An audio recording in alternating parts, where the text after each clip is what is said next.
Please welcome to the show our next guest. You're listening to Not So Live from Asteroid G. I'm Mike Finkelstein, and we have a special presentation today, an interview with Trinton from the Final Fantasy Randomizer community. I'm sure, among other things. Trinton, how's it going over there? Well, today hadn't been the best in the world, but, overall things pretty decent. I'm sorry to hear that. Just mad at stupid shopping stores. Why can't they figure out their stuff? I mean, we've only had retail shopping for over 100 years. You'd think they'd have this down by now. Nah.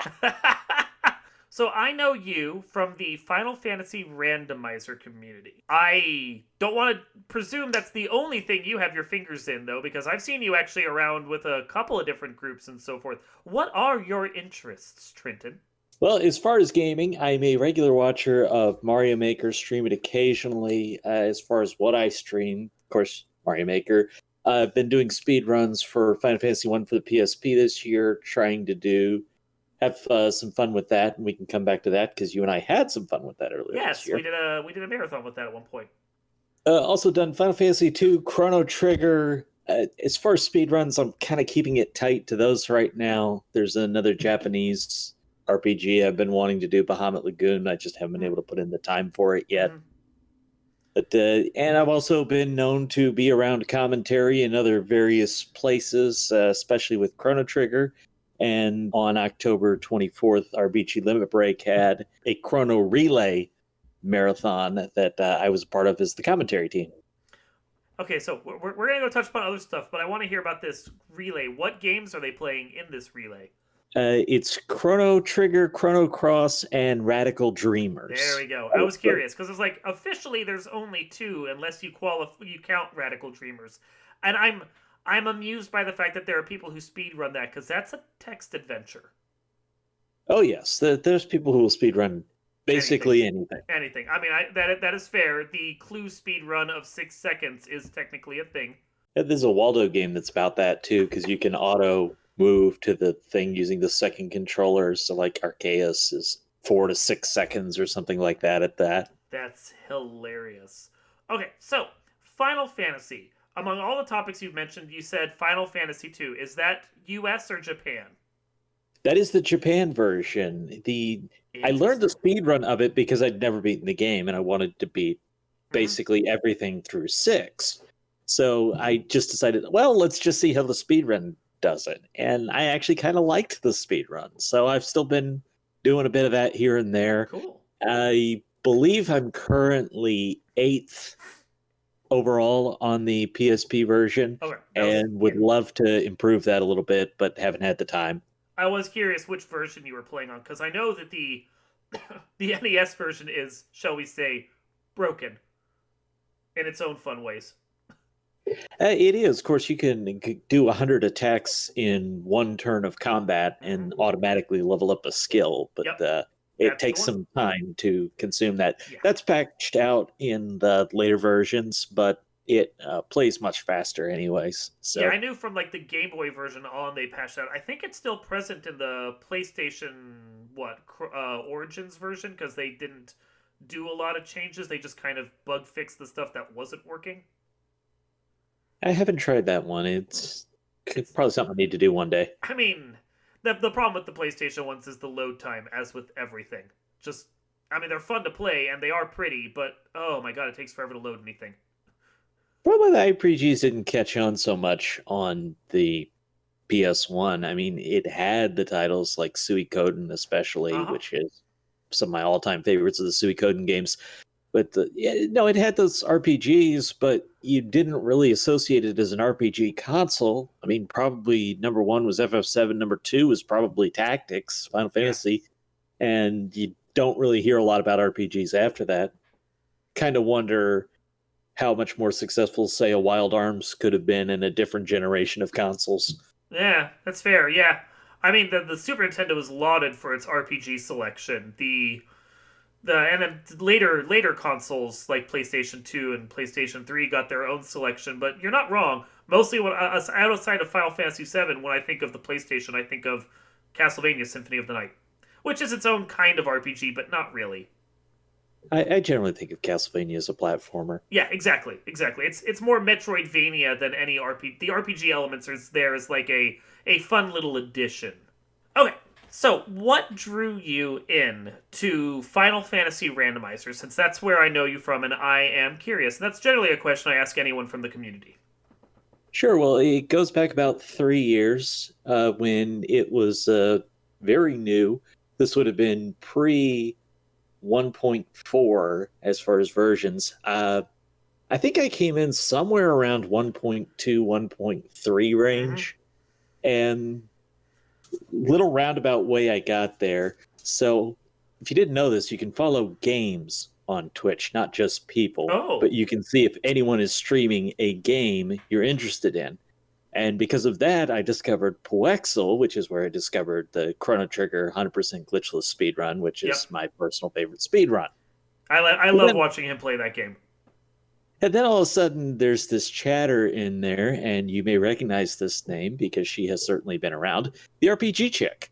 Yes. And I was like, okay, that sounds like a name I need to follow. And I did. And then one day, she loads up Final Fantasy Randomizer. Now, I already knew of randomizers because of Zelda 1 Randomizer, which I Mm-hmm. also found same way. Found it via just following Legend of Zelda as a game. Yeah. So she's playing it. It was this ridiculous seed where Masamune was in one of the first 5 treasure chests, something like that. And I was like, okay, I really need to check out what's going on with this. That was just prior to the first tournament. That was version 1.44 time frame was the first version, and then 1.5 came out later that year. So if anyone wants to look back on the GitHub to get these exact dates, I'm giving you a time frame of when they were. But yeah, And as about of three note, years ago. we are on 3.2 at this point with the randomizer. Yeah, that happens when you Yeah. get 3 years later. Yeah.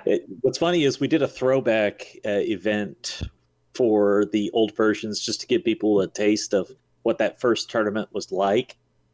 Turned speed hacks off, which really do speed up the game and They how it do. Yeah. plays. People were ready to riot over it, and like, y'all, this is still faster, Yeah. still faster than what Oh. it used to be. Yeah. Forget versus vanilla. We played the randomizer; it was slower than Well, this. that was one of the big innovations about the randomizer before like all the new features came in, and in the last year we've had a crazy amount of new features come in, thanks to one of our new devs, Wild Ham especially. But the earliest tournaments for the game were it's still fairly linear, still fairly vanilla in its layout. It's just, a few of the key items could be swapped around, but the whole fetch quests hadn't yet been broken. It was really where are the weapons going to turn up? What magic do you get? How are you going to use that to go through the basic game? In those days, you didn't have NPC shuffle, so you would have the you'd have to find the ship. Now that was going to be well, no, I'm sorry, the NPC shuffle wasn't on, so that was fine. But you were going to find the floater in a box somewhere. You were going to find the ruby in a box somewhere. The Mm-hmm. tail was going to be in a box somewhere. I am forgetting what else. TNT would be, crown would be. So Yeah, you still had loose items that you had to find, but it was less. It was more linear in the sense that there weren't as many options. Like there were no northern docks or anything like that to go to.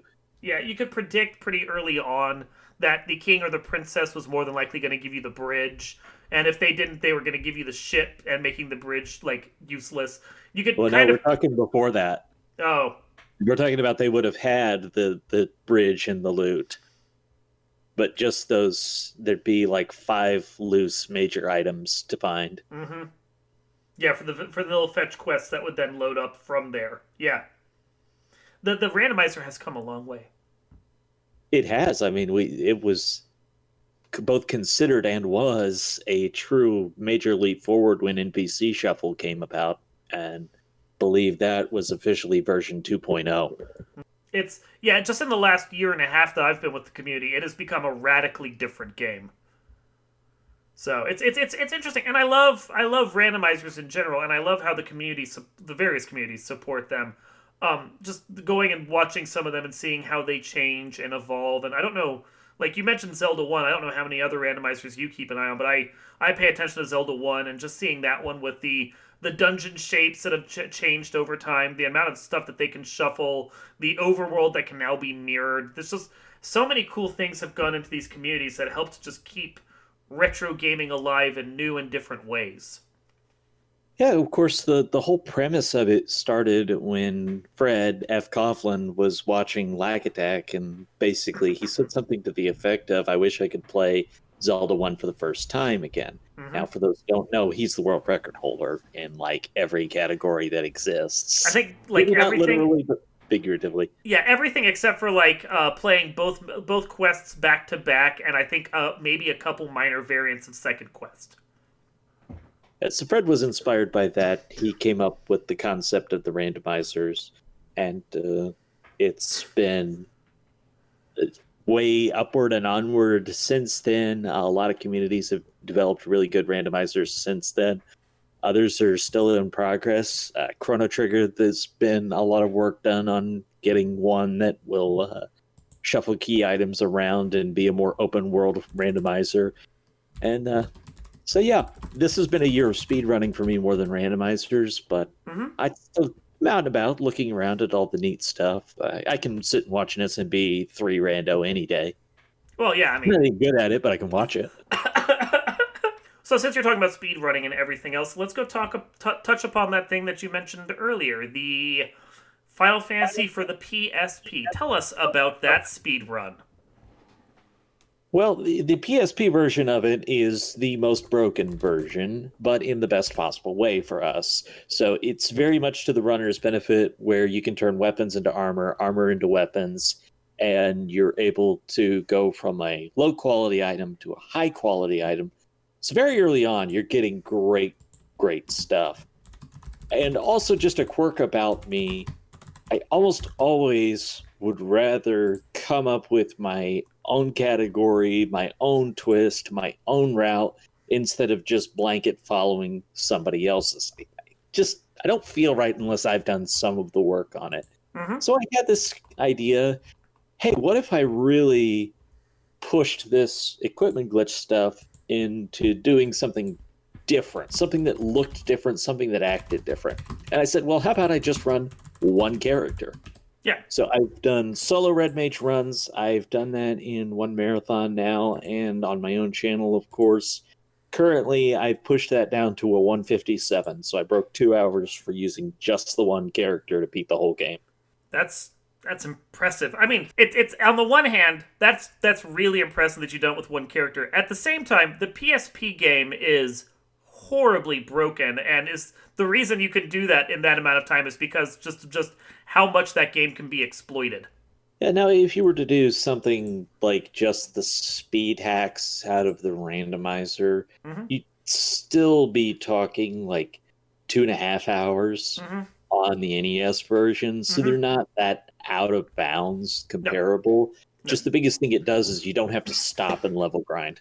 yeah, Because really, the only time you need levels are one, to learn spells, and two, to beat the final boss. So the only time I ever do a level grind, it's to beat that final boss. yeah. You need that necessary minimum amount of health to be able to survive his spells that will come and kill you otherwise. Because I he's actually use item to boost the max health, so it's a question of being a high enough level to do enough damage yeah, okay. to beat him reasonably. I forget that the PSP one, and I think actually the GBN one as well, has a lot of those later game items that can boost your strength and your health and everything else, so you're not just having to do it via spells or not at all because it wasn't in the vanilla game. Yeah, they didn't have those. They added them as a quality of life feature later on. They're for sale at the Oasis Caravan store. Once you buy the bottle, and you can buy the Giant's tonics to increase your max HP by 200. Yeah, it's impressive, and of course the equipment glitch being the big show of that. Like any version of that game you see is because of that equipment glitch. The all the speed runs are like I'm sure there's probably someone who runs a glitchless category, but after you see the glitched version with the equipment glitch, you're sitting there going, "Why would you do that to yourself?" I haven't seen anybody doing glitchless runs. Now, a glitchless run would still play faster than the NES version, so Hmm. there would be that. But I think generally speaking, when you're talking about a glitchless run, people would rather go back to the NES. Yeah. Yeah, that makes sense. Yeah, the GBA version is also glitchless as well and does play Mm-hmm. faster, but at the Mm-hmm. same time, it is also really a different version of the game than your NES version is. Sorry, one Basically, sec. the game really does have four distinct versions for those Mm-hmm. who aren't familiar with it. The NES is, of course, the classic. They really gave it a fresh coat of paint with the PS1 version. Mm-hmm. The GBA is like reimagined a little bit, and PSP they like tried to do it all from scratch. And And mess sure things enough, up. they found out you better respect Nasir a little more than you did before because they ended up breaking it worse than anything he ever did. Yeah, because that's the thing. If you go and you play the NES version of it, it runs fine if you know how to work with what's there. But there are any number of spells, temper, for example, some of the instant deaths and other buff and debuff spells that either don't work or work opposite to what their intended one was. Like lock is supposed to slow down an enemy, but I think it actually speeds them up. So there are some glitches in there or some bugged spells and stats and so forth that don't work the way they were supposed to. But if you're just playing the game normally, you probably wouldn't even realize that. But those were the kinds of fixes that they put into the PlayStation 1 version. They kept the basic game the same and just improved things. But yeah, the Game Boy one, the Game Boy Advance one, they changed the magic from the D&D style certain number of slots per level to just straight MP. And then yeah, the PlayStation one, that one just went off the rails. I don't think there's Yeah. any other way to describe that. So if you're looking for a more modern RPG experience, you can play the PSP version. It'll Mm-hmm. be fine. Of course, you don't ever have to do any glitches. It's fun to play around with some of the time. Yeah, using a piece of gear to get a different, way more powerful piece of gear, and then just kind of experimenting with what you can get and what you can do. I know there's actually a randomizer actually for the PSP version, and I would be like, that would just screw with my head because now you're trying to go through the whole equipment list and figure out what you're getting from like that leather armor you first pick up. Haven't tried that randomizer. I've just played the Mm-hmm. actual game, and for randomizer, I do the FF1. Yeah, That one's yeah, not maintained, and it's not the same no. people, but it was developed. So yes, I know it's one of yeah, those that there, is out there. there's randomizers for most of the versions of Final Fantasy and its sequels, but I would agree with you that the NES one is the one that most people rely on. If no other reason, it's the most robust. So venturing further afield, Chrono Trigger was another one that you mentioned, not just in the context of Wexel, but in something that you ran speed run. And I think it's both. Are you running both the vanilla and the rando, or is it just the rando that you pay attention to there? I've done the randomizer quite a bit. I was helping test in the early days of its development. Mm-hmm. There's not a lot to test right now, Mm-hmm. but I also did a showcase race along with Muppets in Space about a month or so ago. So that video is out there. Yeah, I saw that one. And as far as what I actively do, I'm working more on the speedrun side of it, trying to get my time for 100% glitchless to be somewhat respectable. I've got a few complete runs. I don't have a time that I'm happy with yet, so I haven't submitted it to the leaderboards. That's interesting. I like the game. I honestly saying I like the game is an understatement. Chrono Trigger is probably my favorite RPG of all time and maybe my favorite game of all time. I think it's just so good, so pretty, such a good soundtrack to it just overall. I haven't ever tried speed running it though. I don't know. I just something about it like especially if you're doing glitches, you miss a lot of the boss fights and you miss other stuff. And if you're doing it glitchless, like it still feels like you're trying to rush through a game that I love to just enjoy. It's one of the reasons why I like the category Mm-hmm. is because you're doing all the stuff. You're actually playing the game. It's like in general terms for speedruns, I've never understood why a credits warp would be considered beating the game Uh huh. because you didn't play the game. Yeah, So that's my personal definition. No disrespect to anyone. And it's just, I don't get the appeal of a credits run. It's like, if you don't beat the final boss, it doesn't really feel like you played the game. I agree. I mean, I get the idea behind all the various speedrunning categories. Someone wants to see if they can pull off this trick that allows you to go up and down the stairs in Canaria Castle in the Famicom version of Final Fantasy faster than anyone else, so you get to the credits first. I mean, I get it. But I'm in agreement with you. If you're not enjoying the game, if you're not going through the whole of it, then it doesn't really feel like you've played the game at that point. So But it's speed running. We try to do things as fast as we can, so I yeah, certainly understand that. But yeah, I love to really see if there's way. I love to see neat strategies, especially. So something like figure out, oh yeah, pick up this one thing over here, and then 2 hours later you're going to use it to beat this boss. That stuff's amazing to me. That you can think that long game, yeah. that you can develop these strats to do it. That kind of thing just is honestly the strategic value of a speed run is probably the biggest appeal to me. Hmm. So, like I said, I like to come up with my own stuff. I like to have to sit there, compare A to B, try and figure out routing things, what works, what doesn't work. So even this is this is back to Final Fantasy and vanilla. Of course, the most recent development has been the RNG manipulation, the buffering that Fred Coughlin has done. Yes, the same one we're talking about from Zelda 1 Randomizer. He's He all got over the into place too. this. Yeah. So I was contributing information and ideas to that run when he was first developing the script to help develop these things. The stuff that you wouldn't, a casual player of Final Fantasy would not know something like everything is attacking you with the element of fire. So if you have fire resistance, you're actually defending against a whole lot more than you would ever expect. Like the physical attacks, the touch attacks, if you got fire resistance, you're defending against that. Casually, you have no reason to know that. You'd have to have gotten into it somewhere from something, but it was one of those little pieces of information I was able to share. And that was a fun thing for me just to talk with him about that project and contribute a couple of things. Not that he wouldn't have developed them anyways or that the resources weren't out there, but just to have even a small piece of, hey, you've got this, you've got that, or he's trying to figure out how to accomplish task A. So I say, well, here's 3 possibilities that might help you get there.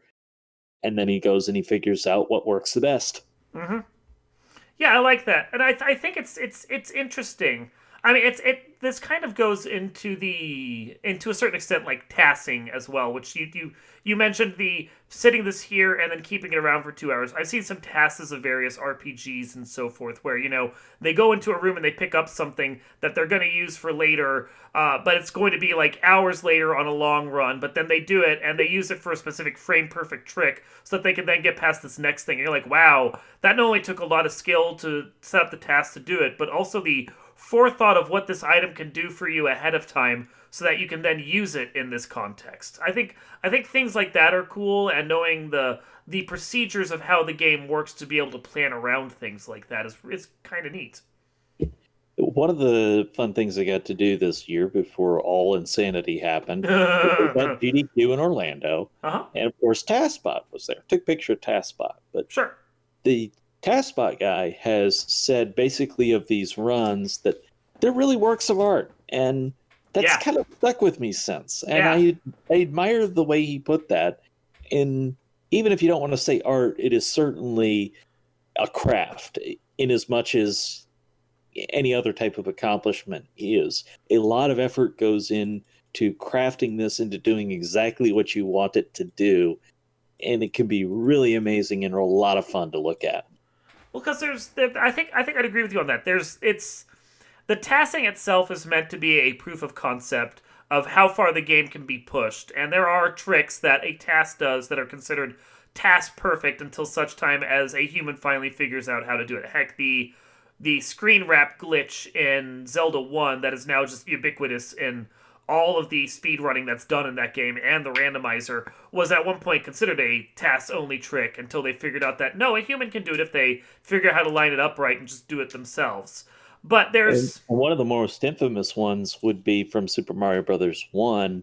The flagpole glitch was considered tasks only oh yeah, for quite a while. yeah, where you And then, jump of and course, glitch in at it just the right spot and skip the flagpole entirely. Yeah, and Yep. then that's how ended up finding Twitch, was out of a chain of events that started with Darby and setting the world record in Super Mario Brothers 1. But this is how far they've come in that. He's not even in the top 10 anymore for the any Wow. percent. It's Yeah, crazy. it is. But yeah, no, the a task is meant like is sure it's meant as a kind of a proof of concept of what you can do. But when you watch it at like GDQ or something, you also note that while they're trying to beat the game as fast as they can, there oftentimes there are these little dry moments where the character can't do anything, or they have to wait for certain things to happen, or they've set something up, and in the process of doing that they just kind of they do little swag things, little movements with the character, spell out stupid things with some bombs or something else. And it's because they can, because they got the time, and they know that even if the speedrunners aren't going to do all the little things that they're doing there, other people have just started realizing tasks are fun to watch, even if you're just a filthy casual like me. And going in there and seeing them be entertaining while they're doing this game as fast as computerly possible, it's part of the show at that point. And also, once you realize that, hey, this stuff is not machine learning, a person sat there and crafted this run. Like, when you really understand that part of a task run, you start to appreciate it a lot more. That they created all these inputs to accomplish exactly this thing. It took a lot of depth of knowledge of the game, and it took a high level of execution to know that you would be able to do these things. Yeah, just because it's tool assisted, that doesn't take away the skill that's involved in it. It's a different extension of the basic skills that a speedrunner needs to know, and in some ways pushes it even further because they found glitches that your normal speedrunner can't do yet. And it also tends to result in information being translated back to everyone else, that when you've experimented with it for a task, you tend to learn things about, say, hey, maybe enemy AI or whatever, that can translate to a normal run, even if it's not used the same way. Yep, it's pretty cool. The whole of the speedrunning community I think is fascinating, and the amount of sharing, and I like the fact that even though randomizers are their own thing and they're not like a traditional speedrun in any way, you get a lot of speedrunners playing in the randomizer community. Randomizers end up having like people get back spun back into speedrunning as well. There's the vanillish leaderboard on the Final Fantasy randomizer community, which is basically the vanilla Final Fantasy game, but with the speed hacks included. And we have our own players that are playing that, which is basically just them speedrunning the original Final Fantasy on the NES with like the Game Boy improvements, more or less. And it's just like there's a back and forth that happens there, and just shows like how open and receptive and sharing the speed gaming community, speed running community can be. Yeah, that's one I wish I could get Nasir to see. I'd love it if he ever discovered Twitch and found out about all this stuff going on, because I think he'd get a kick out of seeing this project the way it's become now. Yeah, with the amount of stuff that's in on the community. So I guess we can push a little further afield outside of the few games that you mentioned. What other things interests you? What like what do you spend your time doing when it's not Final Fantasy or Chrono Trigger or Final Fantasy 2? You want gamings or you want life? Whatever you want to do. We'll Well, branch as it's far afield as you want to go. I throw gaming in first of all, since that'll be a quick topic. Watch a lot of retro stuff, and it'll vary based on who's on and who's doing what. I watched a lot of Skunky doing Teenage Mutant Ninja Turtles. Very chill dude, just retired from streaming, unfortunately, but Aw. very chill guy. Loved hanging out with him, and he did a lot of enjoyable runs. One of the people that is kind of well known within Mario Maker is Composer. He does a lot of music composition stuff. He does music levels for Mario Maker 2. He's also developed actual uh, mainline video game music. There's a couple of games out there that have his work on there, so it's fun to see creative stuff like that going on. Mario 35 has been interesting lately. I think that's a short burst, but it's very interesting in the short term. So, Yeah, because other that's what than that that, of course, I mentioned Suikoden is my favorite series of games all time. by far. No, no disrespect to Final Fantasy, but I just love the richness of Suikoden more than that. 1, 2, 3, 5. Great series of games right there. Not 4? 4 didn't exist. Oh, really? That's the standard answer you'll hear from most Suikoden Ah, members. ah, ah. Okay, I see it. It's a meme joke. I get you. Okay. What's okay? Now I want to know what's so bad about 4 then, the game that doesn't exist. It's not a good Suikoden. They tried too hard to reinvent the wheel, and And then 5 goes back to basics. much better at that. Just with 5, it's just a longer game. Hmm. 1 and 2 were both designed to be roughly 20-hour games. Mm-hmm. 3 was probably a little longer. I'm not sure what its ideal time would be, but probably closer to 30. Okay. And I'm talking casual hours. I'm not talking speedrun hours. Like Suikoden 1, I think they speedrun in under 3 hours now. Yeah. I'm pretty sure that's about right because I've seen the marathons they do of that over on Randomania and RPG Limit Break. But as far as a completionist who is sitting there casually to play the game, you beat it in about 20 hours if you know what you're doing. Mm-hmm. So that's a great pace for an RPG, and that makes a big difference. And then 3 had a much, much slower pace where you weren't doing anything. And that's the worst way to slow down a game, is to just not do anything. 3 or 4? 4. Okay, you said 3, so I want to make sure. My bad. Apologies to 3. You're good. You didn't You're deserve that. Slandering that perfect game. No, 2 is perfect except the translations. Okay. Otherwise, I would call that the most perfect RPG ever. But if you put aside the translations, I think it's the best RPG ever made. Hmm. So those are, generally speaking, the video games I get into. As far as life stuff, I've been trying to take advantage of having more time on my hands this year, doing some stuff to be healthy and all that junk. So I've been riding my bike a bunch. And in the last 2 years, really got back into swimming. I did it a lot as a kid, not very competitive, just I liked swimming. And I still just really like swimming. I live in Florida. I get to swim year round. Pretty much. Like, Well, I mean, maybe that 2 weeks in winter, but that does explain why you're at the Games Done Quick there. It was like right in your neighborhood. It was a few hours away from me. Didn't have to go that far. It was a nice experience. Got to meet a lot of fun people. As far as Final Fantasy 1 randomizer goes, a couple of names people would know. Ice Blue was there, saw him. Rainbow Puga was not around very much, but Rainbow Puga was also there. And Raikou Rider is not a regular in competitiveness or anything, but he's also run the Final Fantasy 1 randomizer in several online marathons. So, yeah, I know his name. Yeah. Yeah. Very nice dude. Got to meet him. That was a lot of fun. I mean, we got to meet up with each other over at Speed Gaming Live, so I mean, it is kind of cool just being able to go and see these people that you know from like online names and maybe their online streams and just like actually meet them for real. It's a little weird, but kind of cool. Yeah, somebody who was at both events was Feasel, of course, and still ties into FF1 because he used to do FF1 speedruns. Yep. And I joked at GDQ. Now, if you've ever seen Feasel, either online or real life, he's almost always doing something. He's almost always going from point A to point B to do something. So I made this joke at GDQ that Feasel walked by me and I didn't recognize him. And then he ran by me and I've recognized him. Oh yeah, hey, it's Feasel. There he goes. Yeah, I remember that guy. The one that's running. That's Feasel.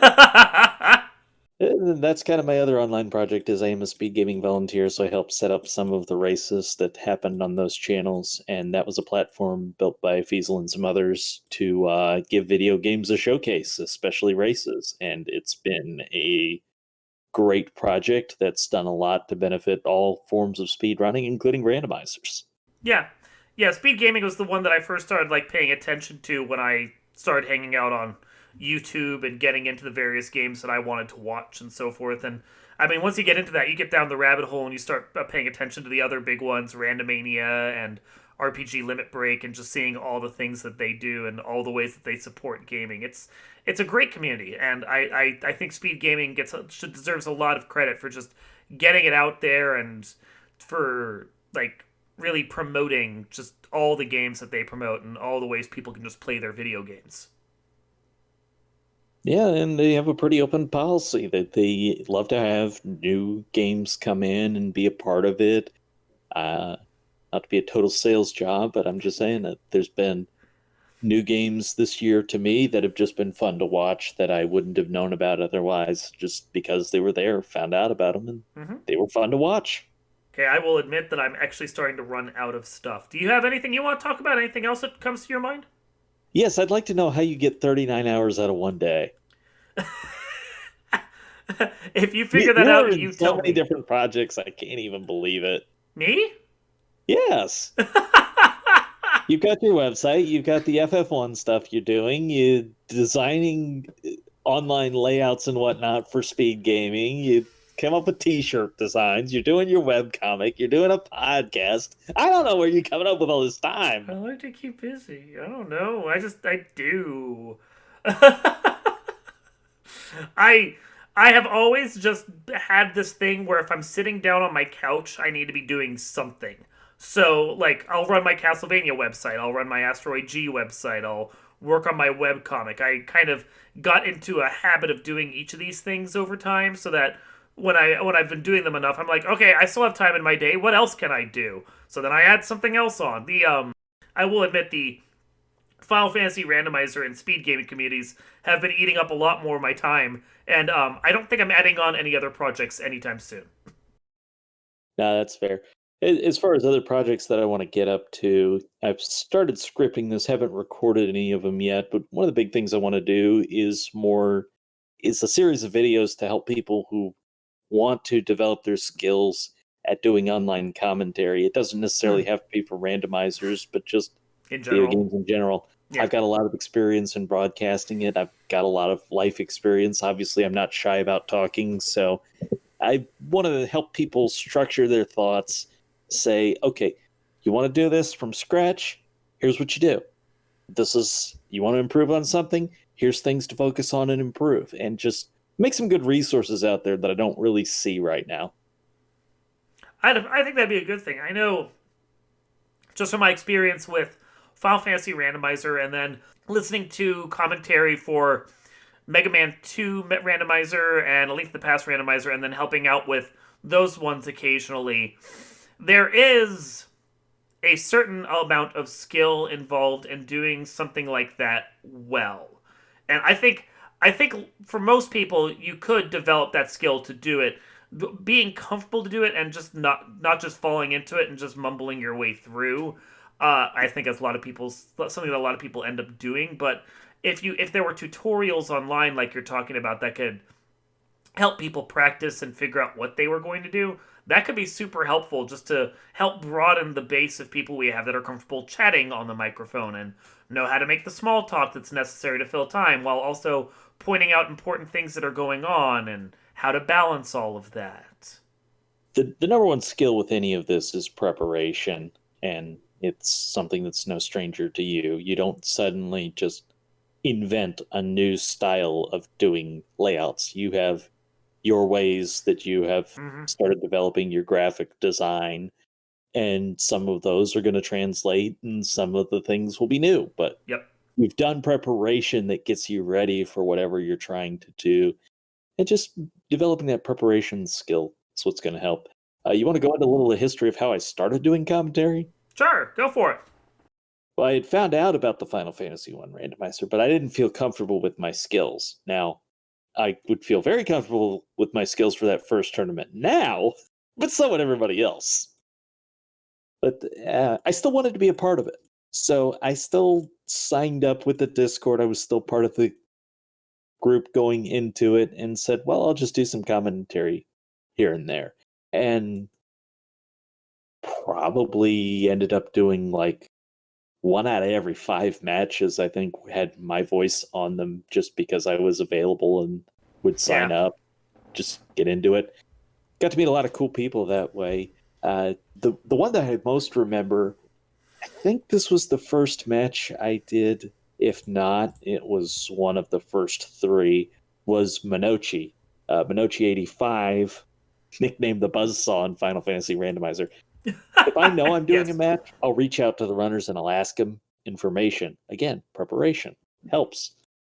So I had reached out to Minochi, and he was a little shy at the time, but we got to be pretty good friends after that, and we had a common experience to bond over, and it helped.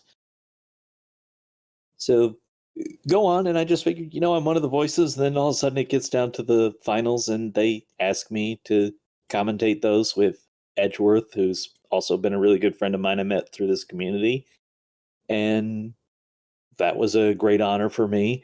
And I've done, I think, 3 different tournaments finals now that all stemmed from that. Interesting. Yeah, I remember listening to you back in the day and so forth, and the nicknames for people, but it's the smooth patter and the natural way that you carry your commentary. I mean, that's one of the reasons, like, people will hold you up as one of the commentators they like to listen to. I think you and Will Cleosis would be a couple people that would be ranked near the top for the Final Fantasy randomizer community. It's just the knowing the control of the mic, I guess, is kind of the way to it. Both the smooth voice and the control of the mic together. Yeah, that's funny, and we get along a lot. It's just always funny because really we have 2 very distinctly different styles of doing it, especially in the lead. And so whenever we work together, I end up falling into more of the analyst role with him. But he's been a good friend, and you talked about the nicknames. Of course, he's nicknamed the Infectious One, and that was really one of his great contributions was, hey, try and help people stand out a little bit. Give them that nickname and a little more personality than just comes up from a username sitting there on the screen playing the game. Yeah, no, that's a good call right there. I like that, and I mean, I honestly I can't even always remember Minochi's name in part because he's not active in the community as much as he used to be. But I will forever remember him as the Buzzsaw anytime I see him show up. Absolutely. Just like watching the early ones where he gets the opal bracelet in the game and then immediately goes and sells it because he needs the money, the thing no one else would do because that's a great piece of gear, but that's just something he'd do because he's like, no, the items and the money are more important to me right now than this one piece of armor that I may or may not use. Gotta have that lunch money. Gotta have your lunch money. Oh, wow. One of my favorite memories of dealing with Mono is he had just recently made affiliate and he got an emote, and I said, Mono, why isn't your emote a lunchbox? He's like, there's this pause. Basically something I'm not going to repeat, and then, yeah, you're right, it should be a lunchbox. But we've had plenty of jokes about the lunch money. I mean, it made him stand out. It did, and he stood out a lot in the first tournament. Just he's the one who really came up with the black belt strats Mm-hmm. as you've seen them over the course of the years. He would stop, he would get that black belt level grinded up to 40, and that's how he was beating some very high percentage bosses. And it really became the meta there anytime you were dealing with high percentage bosses. Now, Yep. things have changed as new developments have come out in the randomizer, but that was kind of your guarantee for how to beat the seed. Well, Minochi would get started on that level grind sooner, and he would do it more than anyone else would. He would take it to a higher level, so people were thinking save time, don't grind, and he said, no, I can save more time by doing the grind. And he really flipped the strategy, and that's why he did very well in the first tournament. Mm-hmm. Yeah, that's the black belt. For those that are unaware or don't remember Final Fantasy One all that well, the black belt is basically kind of piddly for the first 20-ish levels, but once you start, like, he builds up all of his stats evenly as he levels up. And it's if you've played Final Fantasy IV, then you know Yang is basically a black belt. Once you get him up past a certain level, and depending upon the level of scaling you have, that number may change. But really, once he's past 22 or so, he really starts to get interesting. And once he gets past 32, he becomes ungodly. because you don't put a weapon in his hands, you don't bother putting armor on him, because all of that comes naturally to him over time, and he'll just start punching everything and making it go squish. So because you don't have to worry about finding gear, you don't have to worry about buying gear, you don't have to worry about what you're doing with the character or how long a boss fight is going to take, because you go up to punch it once or twice and it falls over. The amount of time you spend grinding on a black belt is saved with the amount of time you save doing everything else. And doing it faster and doing it first try. So yeah, it was especially a great strat at that time. At that time. And things have definitely changed. The fact that they've halved the big black belt critical hit rate just to balance them better in the randomizer. They buffed up the thief, and then they've added in, blurst weapons and blurst classes that just dramatically changed the game. I'm not sure the metas. Spells have been a big difference as well. The which what? The lock spells have been a big difference. Yeah. And also we don't tend to play percentages that high. By the finals of the first tournament, we were playing with up to 500% stats. So a max evade enemy you had a 3 in 256 chance of hitting them. Yeah. Now max evade today is 10 in 256. So you're talking about them inherently being 3 times easier. Yeah, we did reduce that. That's how that works, right? That is. Well, I mean, when you're looking at a boss and you're sitting there going, I'm either going to spend 15 minutes trying to hit you, or I'm going to use an instant death spell and pray that it hits you eventually. That's terrible odds. It's like you're playing the lottery to see who wins the tournament. Kind of on a related vein to the nicknames, I've always tried to figure out ways to say things pretty concisely when doing commentary. So in the early days, I was trying to figure out how to explain what various things were, and I was looking at script shuffle, and I finally came up with, do you want imps with nuke? Because this is how you get imps with nuke. I remember that. That is like a famous saying in the community, and I think it lives on, even though you haven't done commentary as much for us as you used to. Now that there's the Fall League, there's a team nuke imps. I'm on that. They didn't even ask my permission for the name. Come on. We would have invited you to be on the team if you were playing. I wasn't asked. I would have considered it. But anyways, it's great. I'm glad people have had fun with it. And it was legitimately a great way to explain the flag, because it's like, if you just shuffle spells around, imps don't have spells, so they can't get nuke. But if you do script shuffle, then imps can get spells, and then they have the ability to get nuke. So it explains what is unique about that setting. Yeah, because that is make it real to people is when an explanation is going to stick like that. Yeah, well, and that is one of those deep ephemera of the game that I don't think everyone actually understands. Because spell shuffle on its own only shuffles it among the enemies that already have spells, and imps will never get that because they just don't have spells. But yeah, by shuffling the enemy script, saying, you guys that have spells, this is now going to shuffle over to some other enemy, and you may get a different enemy's script that may or may not have spells. That changes that and makes that dynamic more impressive, and it's part of the reason why you can end up with, like, ambushing stun touch blaze medusas of death like we had.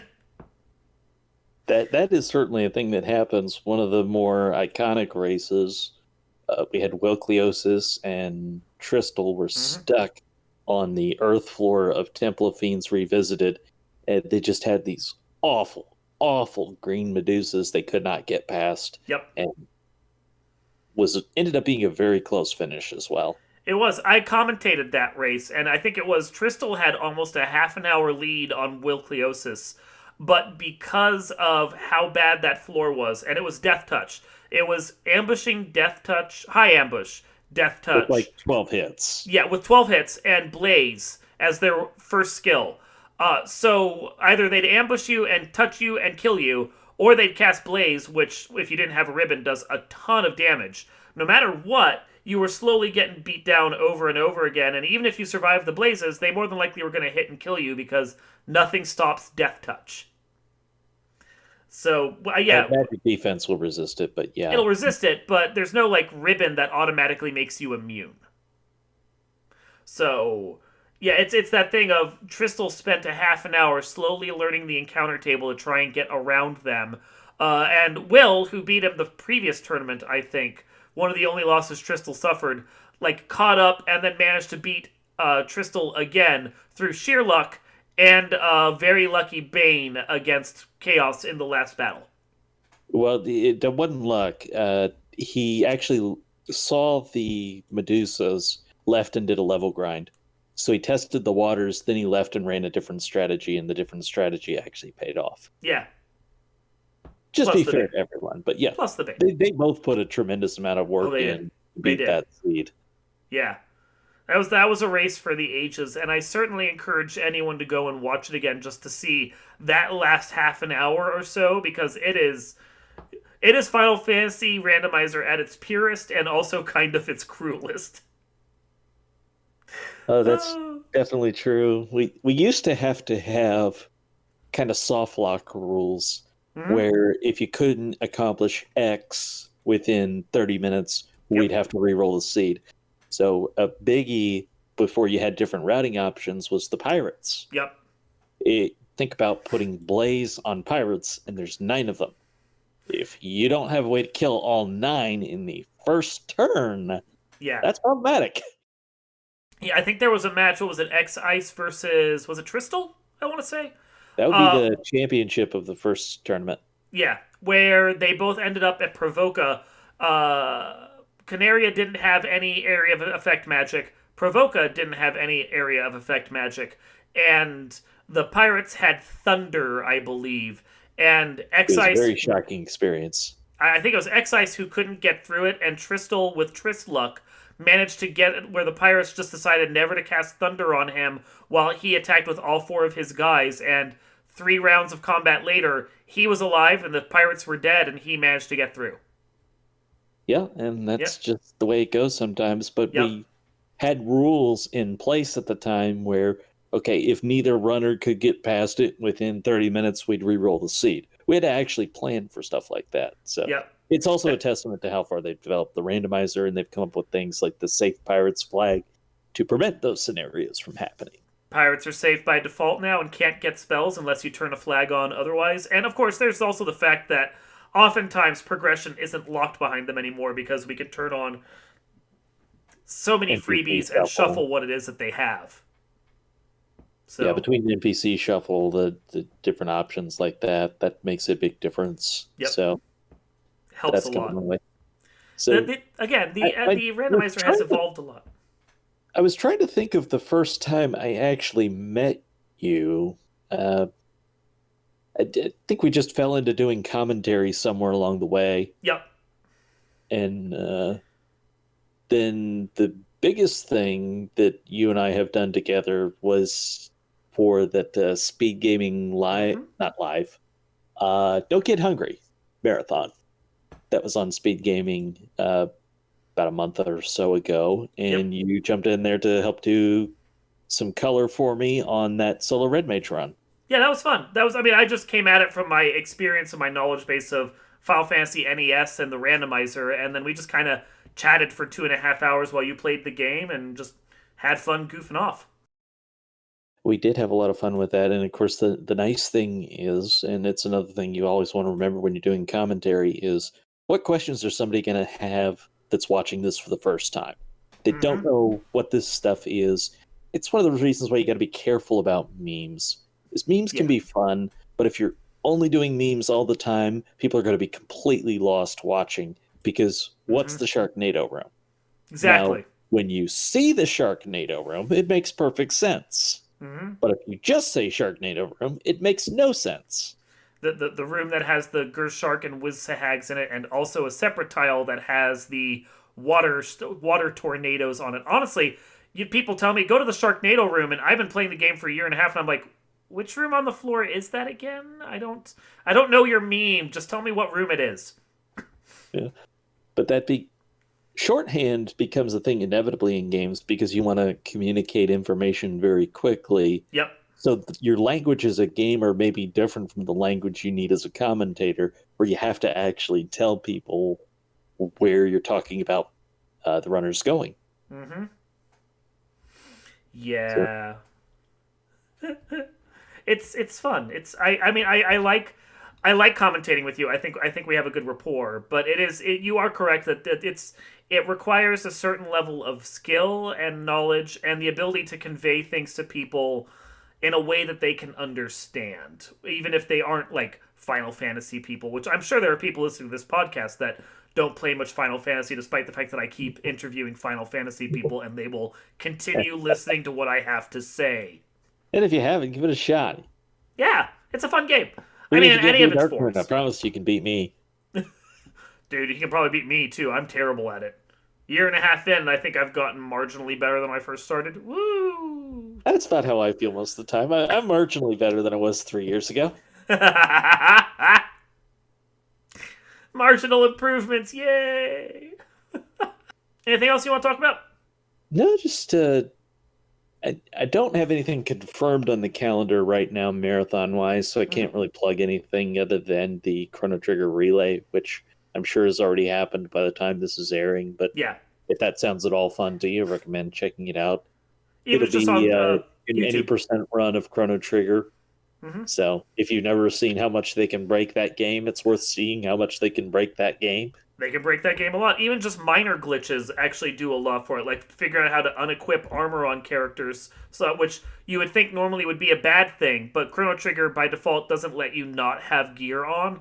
And by unequipping it, you actually boost certain stats and make your characters more defended than they should be otherwise. It's kind of whack. It is very strange. You can end up boosting your attack values. You can resist elemental stuff a whole lot better. Mm-hmm. So you go in there again. The 80% run wouldn't fight Hekron. They're just able to skip him. Yeah, But like the Hekron fight becomes completely trivial without the equipment on because he's attacking with magic all the time. yeah, Well, you've got phenomenal magic defense, so you're just laughing at him basically the whole time. yeah. I think with the unequipment glitch, the only thing that you don't get a defense of is I think it's fire in the at least the American version of the game. So the one boss that actually is not trivial is the Son of the Sun, because he only does fire attacks. He actually does a darkness attack as well. Oh, you're right. He does. He does one. Yeah. That's He the does only one that's fire and he trivial. But does the a rest of single it, target darkness attack. yeah. But the rest of it, Sure. yeah. I've watched that, and that's one of the few times they're sitting there going, okay, we need to actually throw some of this ruby or red gear on to deal with this fight, and then we'll unequip everything again because we're just more powerful otherwise. Yeah, it's a lot of fun to see how much speed runs can break a game.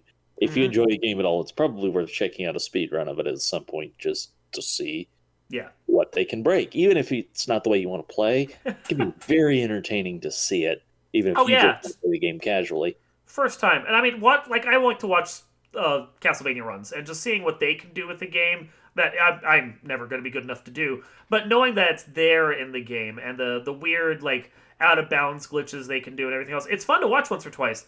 I do love experiencing a game, and I think those are the speed runs I watch more. But however you go about it and whatever you want to do, it is fun to just watch people sometimes play a video game and show like how a video game can be played well as opposed to in my case how I do it.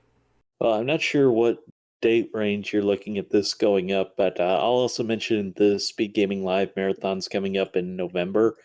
And if you're hearing this after, I'm sure there was a lot of fun had there. If you're seeing this before, hey, watch for it. It should be a lot of fun. Are you racing in Final Fantasy One for that, or I am just not. I was made a tournament admin by Speed Gaming as a official okay? position, and I took myself out of the running because I didn't want a conflict of interest. And that just goes to show what a good guy Darkman is. Ah, 'Cause not everybody would even worry about that stuff. yeah. I was not comfortable with it. I mean, it's one of those things where it's like I'm sure no one would have complained, but just to head it off so there wasn't a complaint, and it's just like nah, let's just avoid the potential conflict here and just do everything on the up and up. So, but no, I loved speed gaming last year. I thought that event was a lot of fun. I was crazy busy during most of it because I volunteered for everything. And I'm actually I fully understand because of the coronavirus, and I appreciate that they decided to take the event online only. I am disappointed it wasn't live again this year, and I am really hoping that it's live next year so that we can do it upright again. I think we're all pretty much in the same boat. And as more information comes in, the world is changing, and the decisions people are making in a year are going to be different. Yeah. But that in-person experience was a lot of fun. There was downtime to actually hang out with people, which is a very fun part of a marathon. Make sure you don't just, if you go to one of these in the future, don't overbook yourself. Don't be busy 20 hours a day, or you're going to end up miserable at the end of it. Have some downtime, have some fun, because there's Yeah. some people there that you may never even get the chance to see again, or not commonly. You get more time to talk to someone than you ever would before in a face to face environment, and it can just be a blast. I've met people I follow on Twitch now just because I met them live and they were such great people to hang around. Yeah, I mean, even with how busy I was at the marathon, I still booked time, or the tournament. I still booked time to be part of the marathon there, so that you and I could commentate the Caleb versus Gregley fun run there for Speed Gaming Live, which we actually did like a whole series of races leading up to that for them, just to like build hype for it and get people interested in the marathon and Final Fantasy randomizer. And Speed Gaming was super supportive of that. But then, of course, we all hung out afterwards too, just to like chill and be friends and everything else. It was a great time just being there. Oh yeah, and we ended up seeing more people there than we even expected to be there. There were others that wish they could have been there, but it was Yep. just that one was a bad year. So it was great all the way around. And that's what a lot of the fun that the live events can do. I look forward to a time when we actually do have them again.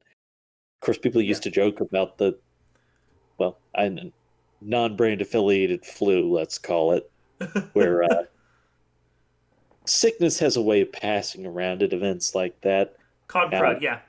I was at one in January and didn't have that issue. One, I wasn't shaking a lot of people's hands because nobody even knows me to begin with. But also, I would just use hand sanitizer all over the place or make sure I was constantly cleaning my hands, and that made a difference. Like everyone's going to be doing that the next live event we have. I think shaking hands at these is a Yeah. thing of the past now. Yeah. Yeah, let's be honest about that. There's a question. What do you think is one thing that used to be a part of in person marathons that won't be going forward? Ooh. That's interesting. As long as coronavirus is a threat, I don't think we are going to see packed couches sitting behind the runners anymore. I think while we will have on screen commentators, I would not be surprised to see them seated 6 feet apart in separate chairs. That whole big communal group hug, let's all take a selfie while the run is going on kind of thing. I think that's, at least for the next couple of years, that is just not going to be happening. The other thing that I really wonder is what the game slash practice rooms will end up looking like, because you're really going to want to clean some of these peripherals and whatnot in between runners. So Yeah. is everybody going to walk around with their own bleach wipes? Are there going to be cleaning wipes I mean, if by it was every me, station? How's all that going to look? Because even if we're in a better position with coronavirus, some of these things are just going to be a permanent change of life. It's like, okay, we've got to clean these mhm. common touched surfaces. Yeah, if it was me, I would think that there you have like a room proctor who has wipes, and then you ask the people to bring in like however much of their equipment they're comfortable bringing. Like maybe so far as bring your own console you play on. We will provide the cables. We will wipe down the surface, and we will wear gloves to do the cable swapping.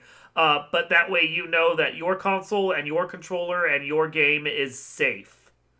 Yeah, I think at minimum you're going to see people bringing their own controllers at a Mm-hmm. much higher rate. Yep. Yep. Gloves for everyone in the room who's not a runner is, I think, going to be key as well. That's You are right. There's a lot of common touch surfaces that people aren't going to want to common touch anymore, at least for the next couple years. And one of those that I think is going to be the hardest to really do something about, but how are you going to do it? This is probably one of the biggest. Like, we've talked about a bunch of things you could do and still have these events, but one of the problems is when here's a person that everybody wants to talk to, and like 12 people want to huddle around that one person. how do you deal with that is probably the biggest question mark in terms of any kind of live event right now. Yeah, no, I agree with you on that. They're safe spaces. I mean, I will admit I'm the kind of person who my natural personal space is 6 feet already. So I'm sitting there going, "You want me to stay 6 feet away from people? Done and done." But it is that thing of, yeah. There's a lot. I do recognize there's a lot of groups that form. There was at the breakfast every day for speed gaming last year. There'd be tables of 8 or 9 people all huddled together just chatting, and I'm sitting there going, no, now that I think about it, I'm not going to be doing that. If I see someone at breakfast, we'll get a long table, I'll sit opposite them, we can chat, and the second anyone else comes up, I'm walking away. Because, We never saw each other at breakfast. I think I managed to get in there like a half an hour before they closed every day. And I'd be one of the first ones in, just because for whatever reason, when I'm out of town, I wake up earlier. Oh my god. Yeah, I think I had to set my alarm so I could remember to get up for breakfast, because when I'm on vacation, my natural inclination is to sleep till noon. Well, you're also staying up till 2 a.m. volunteering for everything. So there's that too. Yeah. No, there's that. You are correct. Yeah. So predictions sure to go wrong. When do you think the next in-person marathon thing is going to be? Like, well, you don't have to predict what event it'll be, but when do you think one will happen? I mean, I wouldn't be surprised. I think it's probably a 50-50 shot that Speed Gaming Live happens next year. Virginia is doing a much better way than some, although I think everyone's trending upwards right now, but is doing much better than some about controlling the coronavirus. And I think while it might be a more stripped down event, you're going to have like limits to how many people can be in a room, how many people can actually be in attendance outside the people actually running. I think I could see a version of Speed Gaming Live happening next year. Time-wise, knowing when the elections are going on and who I'm hoping will be president next year, and we don't have to touch upon that unless you want to. The May may be a push. I wouldn't be surprised if RPG Limit Break gets pushed back again, but I could see Summer Games Done Quick happening. Yeah, I think by summer of next year we're talking about it. And I don't like to talk politics on the internet because it's not built for persuasion anyways. So it all just ends up being talking points and memes and people not taking a moment to think critically about their own choices. So I don't like doing that on the internet, which is ironic because I was actually a political science major in college, and chances are no more about anything than most people I talk to on it. I just don't talk to them about it. I mean, this is a podcast. It's two of us, and I don't care if we convince anyone else at all. So if you want to chat about it, you go for it. No, I like to have... I like to not create arguments where they're not needed. That's fair. So that's one of the reasons I stay away from politics. I stay away from controversial issues whenever I can online. And that's fair. I've made a big deal in the past, especially in randomizer. Hey, we're here to have fun. Mm-hmm. We're here to have fun around a game. Let's have fun. Let's make that the goal. We need more fun in the world anyways. True indeed. I think we've been going for over an hour at this point, so I will probably let you get back to your normal life at this point. Oh, well, you're presumptuous. I mean, after an hour, I know my voice starts to get hoarse, and I'm like, ooh, I might need to start, like, thinking about doing something else right now, or go get a drink, or whatever, so... By the way, if people haven't picked up on this, one of the things I like to do is play it straight for a good long while till my broadcast partner is not on guard for it, and then just zing them with something that cracks them up. And it's really fun to do that to Dark Moon. I like to roll with it. It's fun. Anyway, so yeah, no, I think we'll start wrapping this up at this point. But I do appreciate you being on here. It's been a lot of fun chatting with you. We just kind of kept going. It was really neat. Had fun, and if you ever want to do this again, you know where to reach me.